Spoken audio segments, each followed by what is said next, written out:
Hello. Ẹ̀yin èèyàn mi, ẹ kú dédé wò yìí, ẹ kú bó ṣe ń lọ. Bẹ́ẹ̀ ni wọ́n ní kí ló ń jẹ́? Mariam, wọ́n ló fọlọ́pàá, ó lọ fa DSS lọ gbé Ashley. Wọ́n ní kí la Ashley ṣe fún. Ó ní Ashley mọ àṣírí òun. Òun mọ ti Ashley náà lè mọ tòun. Ashley dẹ̀ wá lọ tú àṣírí òun. Ashley sọ pé òun máa tá àṣírí ẹ̀. Ó lá Ashley sọ pé òun máa lọ tá àṣírí ẹ̀ pé irọ́ ló ń pa. Pé kò oyún tó ní yẹn pé kì í ṣe kábíyèsí lónìí. Pé òun máa ṣe ó sọ fún kábíyèsí pé kí kábíyèsí má gbóyún yẹn. Wọ́n fẹ́ lura wọn pa láàfin lẹ́nu. Gbúrígìrì sí wọn náà wọ́n lọ yọ ògùn fún tira wọn. Pé kí kábíyèsí má dá lóhùn. Pé gbogbo àṣírí Mariam lòun mọ̀. Pé kí ni kábíyèsí fẹ́ fi oyún Mariam ṣe. Pé irọ́ ni kó má gbà ó. Ní Mariam wá sọ wípé nígbà tí mo mọ àṣírí ẹ̀ tán tí mo bẹ́ẹ̀ pu àṣírí tiẹ̀, ìwọ ò dẹ̀ fẹ́ bá mi bo tèmi. Pé kì í ṣe ayé yìí, òun á ṣe mẹ́wàá. Wọ́n bẹ̀rẹ̀ sí ní làgì mọ́ra wọn lórí. Onígòǹgbégò onígìngbègì. Pé lẹ́yìn pé kíákíá lórí Mariam wá lọ fọlọ́pàá gbé Ashley. Ó sì lọ ti Ashley mọ́lé. Wọ́n dẹ̀ la Ashley kedere àwọn fámílì Ashley Láfògìdì. Wọ́n bá lọ bá Mariam pé kí ló dé tó fi ti ọmọ àwọn mọ́lé. Kókó bàbá àṣàsì. Pé kíákíá kó ya tètè lọ tú ọmọ wọn lẹ̀ ní station. Wọ́n ní ṣe ni Mariam wá sọ fún àwọn Láfògìdì pé ọmọ yín pé òun á fi mú ẹ̀dọ̀ rìn. Pé gbogbo nǹkan tí ọmọ yín ṣe tó jóná gbogbo nǹkan àwọn méjèèjì náà jọ máa táṣìírí ara wọn. Nígbò jẹ́ pé gbogbo secret Ashley kò sí tóun sọ fún kábíyèsí. Ashley wá lọ sọ ọ̀rọ̀ òun fún kábíyèsí. Pé oyún òun pé kí kábíyèsí sọ fún Mariam pé kó lọ wọ ẹni tó òun lóyún lọ. Pé àti pé oyún tó tiẹ̀ níyìn pé kì í ṣe ti kábíyèsí. Pé kì í ṣe oyún gidi ló ní. Pé àṣírí òun kó òun máa tú fún kábíyèsí. Wọ́n ní nǹkan tí Ashley Mariam ṣe lọ mú ọlọ́pàá fi lọ arrest Ashley nìyẹn. Wọ́n ní kábíyèsí wá sọ wípé gbogbo òṣìṣẹ́ ìtẹ́jọ́ ń ṣe papọ̀ yìí. Oyún òun pé láti gbé ìpèpè lòun ti sọ fún yín pé òun ti sọ fún Mariam pé òun tó toyún tó lóun ní òun ò gba gbogbo rẹ́dẹ̀rẹ́dẹ̀ yẹn òun ò gbà gbọ́ o. Báwo lòun ṣe máa mọtí tó bá sọ wípé nítorí pé òun mọtí yó.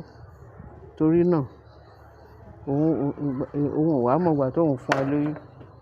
Pé kì í ṣe tòun o. Pé ń sìn pé Ashley ó ń darí ẹ láàmú. Òun ti sọ pé òun ò tiẹ̀ jáńpátá. Pé dókítà ti sọ pé ṣebí paternity rí tó bá bímọ. Pé ṣebí paternity wà ń bẹ̀ táwọn máa tún lọ ṣe verification. So ìbá àti ẹ̀ sọ pé nítorí pé Ashley ti ṣe tiẹ̀. Ó kò mú jẹ Ashley ò tí ì mú tiẹ̀ jẹ títí dèní. Ká má tí sọ wípé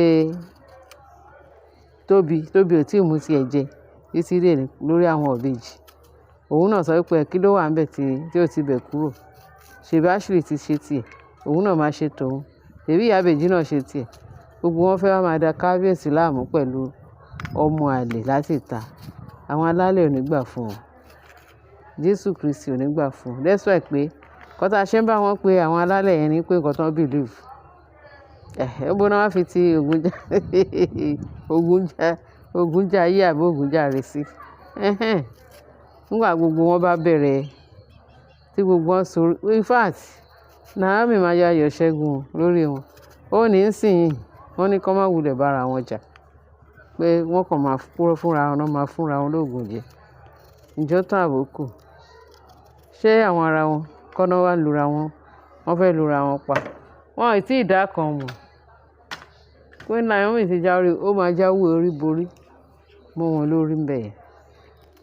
Wọ́n ní ṣe ni Mariam sọ fún kábíyèsí pé kábíyèsí o ìgbà tó jẹ́ pé oyún ti wà nú òun sìn kó ya tètè adé Queen Naomi yẹn òun ló tọ́ sí pé kò tọ́ sí Naomi pé kò tọ́ sí Naomi pé kí Naomi máa lọ pé òun ló tọ́ sí tí Naomi bá ti lọ òun gangan ni adé yẹn tọ́ sí. Wọ́n ní nǹkan tó túbọ̀ fa gbogbo òṣì fún àwọn méjèèjì àti Ashley àti Mariam. Wọ́n ní nǹkan tó túbọ̀ fa kólekóle ìjà yẹn pé láéláé kábíyèsí ò gbọdọ̀ gbà kó má gbà pé oyún kó má gbà pé kinní torí ẹ̀ ní kábíyèsí ṣe sọ fún pé ẹ kàn dra ara yín láàmú kò sí kankan gba tó òun dẹ̀ ń ṣe ọ̀dẹ̀ òun dẹ̀ ń ṣe amúkùnmẹ́kàn pé so bí Mariam ṣe sọ pé kó gbé adé ti Naomi yẹn òun ló tọ́ sí pé ṣé bẹ́ẹ̀ dẹ̀ ni pé kí Ashley kó má wulẹ̀ jàǹpátá nǹkan tó dé bá ojú òun náà ló dé bá a mú sí tó jẹ́ pé ẹ ti yàn láàyò pé ẹ ní ṣòótọ́ ní ààfin pé gbogbo yín lẹ́jọ́ máa pé nínú gbogbo ìyà yẹn. Wọ́n bá ló parí o wọ́n ní Ashley wà nínú sẹ́ẹ̀lì àwọn láfọ̀gìdì kìlọ̀ fún Mariam pé kí Mariam tètè ya mọ bó ṣe máa mú Ashley jáde nínú sẹ́ẹ̀lì o torí tí ò bá jẹ́ bẹ́ẹ̀ pé gbogbo ọ̀nà jọ máa mú nǹkan ẹlẹ̀ fúnra wọn ẹ̀rí gbà mú kọ́ ẹ̀rẹ́rìn yó wọ́n ní ṣe rí bọ́lọ̀ ṣe mú wọn ọlọ́run Naomi orí Naomi máa mú gbogbo wọn yes ṣe wọ́n sọ pé wọ́n fẹ́ kí Naomi ní fọkànbalẹ̀ àwọn náà wọ́n ti kò sí báyìí o wọ́n ti kò sí ó dà bẹ́ẹ̀ Mariam ti kò sí Ashley náà ti kò sí tiẹ̀ ó tán bókù ó ṣe yẹ kó rí nìyẹn ẹ má ṣòpò báwọn jà fúnra wọn náà máa fúnra wọn lóògùn jẹ́ o ẹ má ṣòpò báwọn jà bẹ́ẹ̀ ni wọn ò tí ì dá kan mọ̀ wọn ì dá nǹkan kan mọ̀ Naomi má wòrí ọlọ́run ọba ògbéni níjà kẹrù òbò níjà gbogbo ojú gbogbo wa ló máa ṣe bẹ́ẹ̀ ni èmi mọ̀ pé kíní ò tiẹ̀ ní jẹ́ kó gbádùn Mariam Ashley ò ní jẹ́ kí Mariam gbádùn á fi mú ẹ̀fọn fèrè á fi mú Mariam dán nǹkan wò á fi fọn fèrè láàrin ìbọn sọ wọ́n yìí ṣe wọ́n mú jẹ òun náà ti wá lóyún òun náà fẹ́ gba táìtù àwọn ẹlẹ́lẹ́yà ìyẹn ṣe tán lọ polówó ó lọ ń kiri oyún nínú ṣọ́ọ̀ṣì Mariam ní